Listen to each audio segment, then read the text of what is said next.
Yeah, and welcome back to Across the Board with Ian the Colonel here on Hawk Radio, hawkradio.org. And I first came across this band watching Jimmy Kimmel one night, Atomic Tom. Love these guys. Now, Colonel, you and I are both big fans of bands like Toad the Wet Sprocket, Jim Blossoms, yes, Counting Crows, all of them. And a lot of them aren't around anymore. You know, some are, but a band that's kind of taken that mantle, from that same thread, I think, of music and really pushed it is this band Atomic Tom. And we have Luke, lead singer, with us right now. Luke, are you there?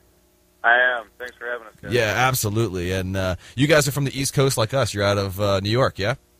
Yeah, we're based in Brooklyn, New York. I'm actually from Northern Virginia, so I'm not far away from you guys, or at least I wasn't growing up. Okay, nice.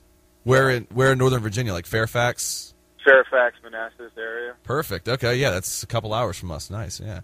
Good deal. So tell us a little bit about before we get into background and that kind of thing. Tell us about where the name Atomic Tom came from.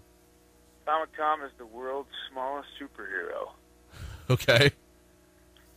Simple as that. That's basically the answer we give everybody.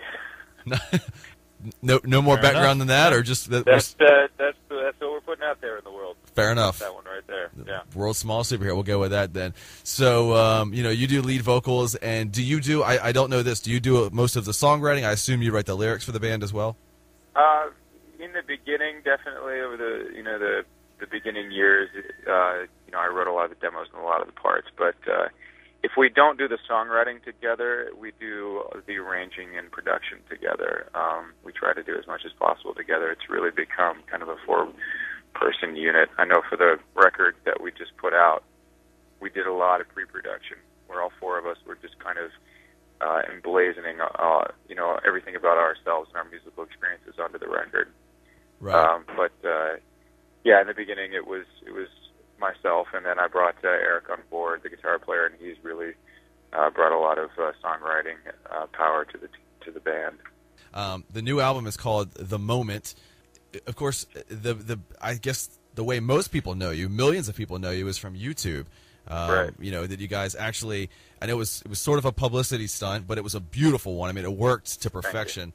Yeah, where you guys, put up kind of a slate screen that said you had lost your instruments or your instruments were stolen, and you decided to play the new song, the new single, on the subway with iPhones. Talk a little bit about that. I mean, I know you guys spent something like a month rehearsing, but to learn to play the guitar and the drums and the keyboard and everything on a small iPhone, how hard was that?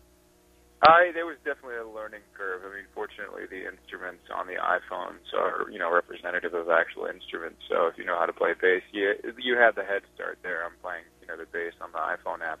Mm-hmm. But it definitely took us a good week, I think, of rehearsal in our rehearsal space, plugged into our little, battery-powered amps. And we worked hard to get the mix and the balance right and, make sure everybody was just feeling good about it before we went onto the subway. And then we actually did a trial run the day before, just to see if it would really work, and it worked well. But when we actually did the takes on Friday, we did 3 takes, and we used the last take, shot it on iPhone as well. And the third take, it was exciting. There was a lot of energy. The few people that were on the subway really got into it. So that there was kind of a magic behind it for whatever reason, and people reacted to it when they saw it online. Yeah, the song is called "Take Me Out." Love it, and I'll tell you, I'm amazed though because you were on the New York subway and nobody actually got up and screamed at you or yelled stop or anything like that. So there are no problems whatsoever. No, in fact, any screaming that was done were by people that seemed like they were excited about the actual performance and what was going on.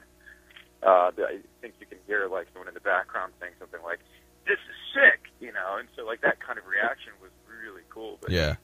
We did it over a bridge, too, so that, we had 6 minutes of uninterrupted performance time. But, we were half expecting someone to just kind of, get super, aggravated or annoyed or whatever. But that didn't happen. No one, the subway people weren't, the authorities weren't overly cautious or anything with that? No, we lucked out on that one. That's good to hear because I got to tell you, everyone I've shown it to is like, wow, this is brilliant. And to be honest with you, there's a big difference between gimmicks and marketing, and that one is definitely it's not a gimmick. That was such an amazing idea. Well said. And I think that it really showcases a lot of what you guys are about, not just just bringing the creativity to the music. And I really like what you guys do with that. What is the basis of your songwriting when you're composing these ideas together? Are you trying to follow any particular theme, or is it just things that pop into your head? It's often things that we, pop into our head.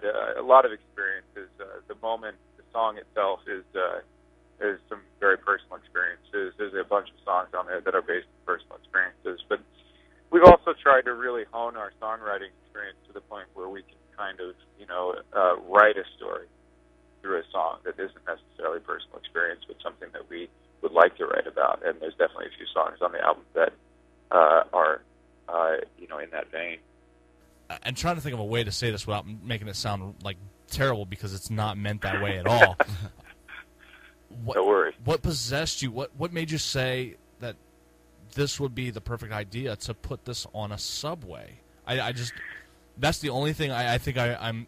It's brilliant. I can't get over that. I really cannot get over how genius I think this idea is. Absolutely. And I don't want people to look at just how that happened, but the music itself too. But it just intrigues the hell out of me. I'm sorry. Something that was risky, something that put us in a public place where something bad could potentially happen, but we would have captured it. But the interaction and everything that happened was exactly what we wanted, and it worked out really well. Now, you guys have you list some of your influences, like newer bands like the Killers and the Bravery. I can't speak today. The Bravery, but also some older 80s bands like The Cure and New Order. Talk about some more of your influences. Yeah, definitely. Like some of those older bands were part of our influences. The Cure, The Smiths, Joy Division, New Order. Eric particularly loved the band Van Halen. He's a huge Eddie Van Halen fan. Nice. And then it kind of diverges from there. The bass player loved, or grew up listening to a lot of like Pearl Jam and some of the grunge era bands. And then the drummer really grew up listening to a lot of singer-songwriter bands and that kind of thing. And they just all converged to create the album of the moment, and it is what you hear now. Now, speaking of what I hear now, are you in a subway now? I can hear a beeping in the background. Oh no, that was the door opening. We're trying to refill our gas in our van, and we keep running into stops where it's only for trucks. Oh, nice. Oh, jeez. So you guys you're out on the road right now. I got you.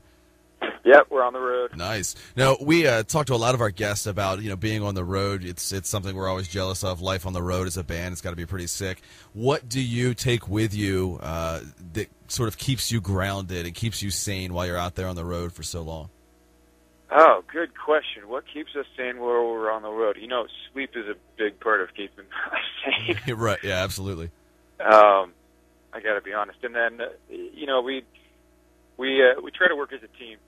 That's something that we've got to keep in our heads the whole time, and everybody takes responsibilities on, and everybody tries to make everything work together. And then when we're on stage, the actual performance of everything just seems to remind us why we're here and what we're doing. And I've also read that you guys consciously want to blur the line between rock and pop. What other bands do you look up to that sort of do that same thing, or do you see yourself doing something new?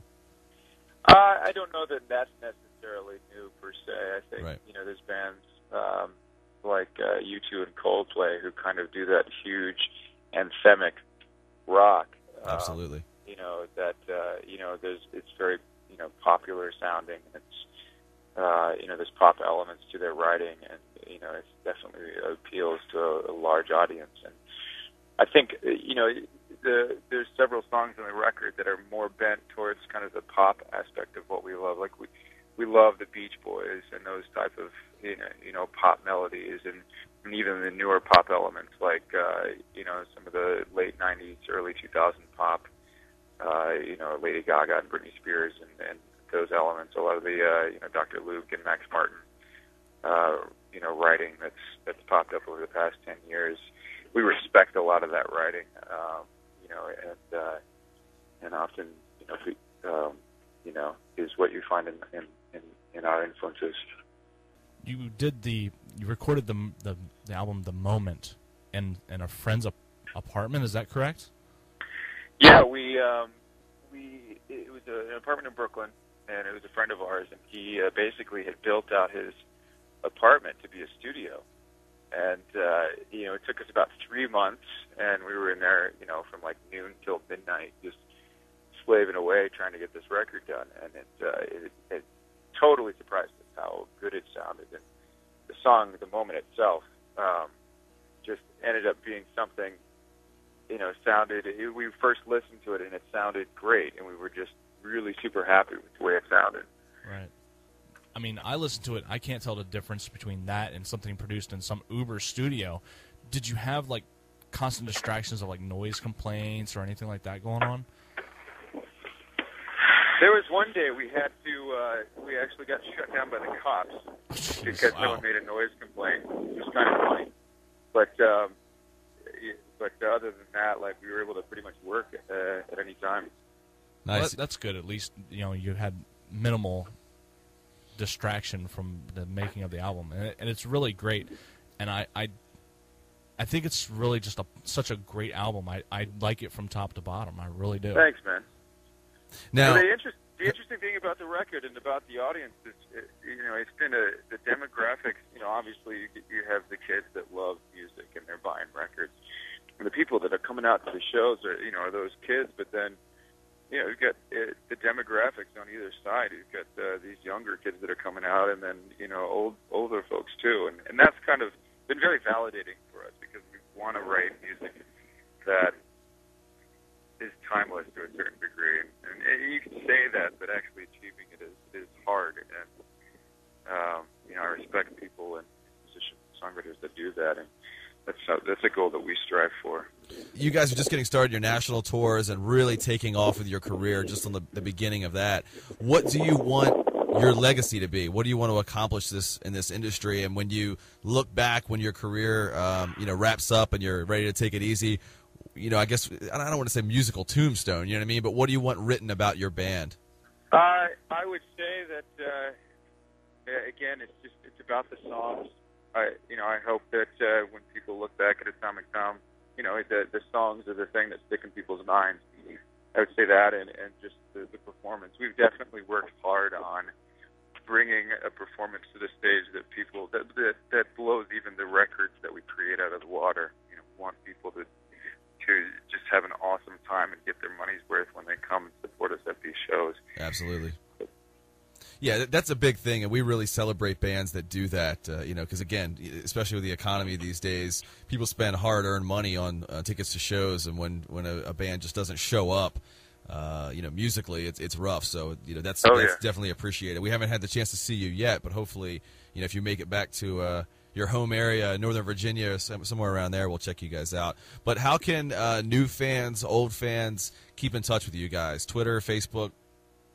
All the above, yeah. We love talking to fans, especially on Twitter and Facebook. We're on MySpace, although that seems to be going away. Yeah, what's MySpace? YouTube, we're Facebook.com/AtomicTomBand, Twitter.com/AtomicTom, and then YouTube.com/We'reAtomicTom. And, anybody who, we'll talk to everybody. We love talking to fans and seeing how they're doing and what they think about the music, and talking to people that are coming out to the shows. And it's been a fun experience so far on this. This is our first national tour, right, being out on the road, and it's just been a great time, and surprising to us to see, who's coming out to these shows, and by far, it's been people who've seen the video on YouTube, and that's the amazing thing to us, because they see the video on YouTube, and then they actually like the song, not just the performance or the gimmick or the marketing aspect of it. They like the song, and then they go download the song, they go download the record, and then they come out to the shows. And that's mind-blowing to us, because it just says from beginning to end, any artist can go create that kind of concept, that kind of video, upload it on YouTube, and have a fan base that just links from start to end. Exactly, and that's how we found you guys. Like I said, I saw you in Jimmy Kimmel as well, but We saw the video and said, "Oh, this is like an interesting, is it a gimmick or whatever?" But the song is incredible, and that's the thing that you actually start to see it, and you're watching you guys, play the instruments, and it's like that's pretty cool. I'm watching that, but the song takes over, and really you hear the sound, and that's what I start. I forget the video, and I start listening to the song and really getting into that. So, made us take immediate action and. Get in touch with your publicist and get you guys on with the show with us. So, Awesome. loving the stuff, absolutely. And the album, again, is The Moment. Just came out last year, but pretty recent. And Take Me Out is the video that you want to look for. So if you want to watch it, or please go out and download it. We're big against file sharing here. These bands are working hard to go out there. And I know if an album sells for $10, you guys don't get all $10 of it. So. Please go out and support these bands and see them on the road, and hopefully we'll see them in our area soon. What is? I don't want to ask you a business question like that, but sure. I know, like I said, I know that you guys don't get $10 out of the albums, but I guess sort of what is a ballpark percentage that bands get out of record deals? I guess I think that my point in asking is that people don't understand. They think, oh, every band. They're rock stars, they have 5 mansions, which is just not true. Yeah, not at all. I mean, you have 98% of the bands out there that don't ever what's called recoup, the investment that the label paid them. And we don't see any of that money that basically gets, paid to iTunes and then to our label. The label, hooked us up at the beginning, which is what we've been able to live off of. But, you're not going to buy a mansion with that. You're going to pay your bills with that. And then basically, our careers are going to be built off of touring. Selling tickets and the fans that come to see the shows and they buy the CD and the T-shirt and everything else. And that's where our livelihood will basically come from. Yeah. And there's a small percentage of artists and bands that get to the point where they're just, rolling in money, and all respect to them. We're not there yet. Yeah, but you will be. And there's so many good bands that are just amazing musicians that don't get the recognition they deserve either, just don't have that right chance. There's so much good music out there. Yeah. It really is. And we feel very lucky to have gotten to the platform that we are. And, absolutely. There's a lot of bands that are working really, really hard to get to even where we are. And we feel privileged to have made it this far. And hopefully we just keep working hard and keep putting out great music and doing our thing. Well, I'll tell you, we're going to keep playing Take Me Out here on the radio station, and as new singles come out, we'll definitely push those. We'll keep people up on the Facebook and everything, and we'll have this posted on our website, acrosstheboardradio.com, for the interview to be heard at any time, and we look forward to seeing you guys on the road, like I said, and we'll keep our listeners apprised of what's going on. Awesome. Yeah, we'll be at a place called Jammin' Java on March 4th.